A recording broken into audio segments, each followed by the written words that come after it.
இது போன்ற சுவாரஸ்யமான புது புது தகவல்களை தெரிஞ்சுக்க தமிழ் ஜனம் சேனலை உடனே சப்ஸ்கிரைப் பண்ணிக்கோங்க. கல்வான் தாக்குதலுக்கு பிறகு புதிய பாடம் ஒன்றை கற்றுக்கொண்ட இந்தியா எதிர்காலத்தில் அப்படி ஒரு சூழல் வந்தால் எதிர்கொள்ள வெறித்தனமாக தயாராகி வருகிறது.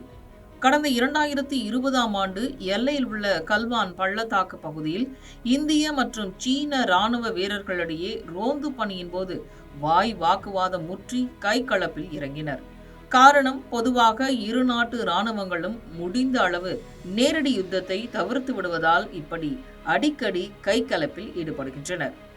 அவ்வாறான கைகலப்பின் போது ஒரு கட்டத்தில் சீன வீரர்கள் கையில் இருந்த இரும்பு கம்பி, கட்டை உள்ளிட்ட ஆயுதங்களால் தாக்க கோபத்தில் இந்திய வீரர்களும் மூர்க்கத்தனமாக தாக்கினர். இந்த சண்டையின் முடிவில் இரு நாட்டு இராணுவ வீரர்களும் பலத்த காயமடைந்தனர். உச்சகட்டமாக இந்திய தரப்பில் 20 வீரர்கள் கொல்லப்பட்டதாக இந்திய ராணுவம் அதிகாரப்பூர்வமாக அறிவித்தது. சீனா தரப்பில் 38 வீரர்கள் கொல்லப்பட்டதாக செய்திகள் வெளியாகின.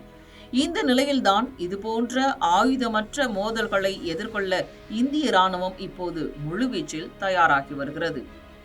இந்திய வீரர்களுக்கு கராத்தே, களரி உள்ளிட்ட தற்காப்பு கலை பயிற்சி அளிக்கப்படுகின்றது. இதற்கு ஆர்மி மார்ஷியல் ஆர்ட்ஸ் ரொட்டீன் என்று பெயரிடப்பட்டுள்ளது.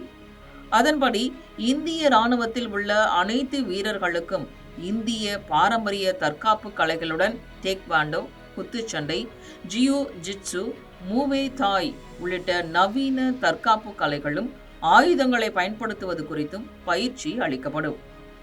எதிரிகள் ஆயுதங்களை கொண்டு தாக்கும் போது அவர்களை சமாளிக்க 28 நாட்கள் இந்த கடும் பயிற்சி எல்லையில் உள்ள அனைத்து இந்திய வீரர்களுக்கும் கட்டாயமாக்கப்பட்டுள்ளது. எதிர்காலத்தில் எதிரி ராணுவ வீரர்கள் வாளையாட்டினால் அவர்கள் வாளை ஒட்ட நறுக்குவது மட்டுமல்ல, மரண அடி கொடுக்கவும் தயாராகி வருகிறது இந்திய ராணுவம்.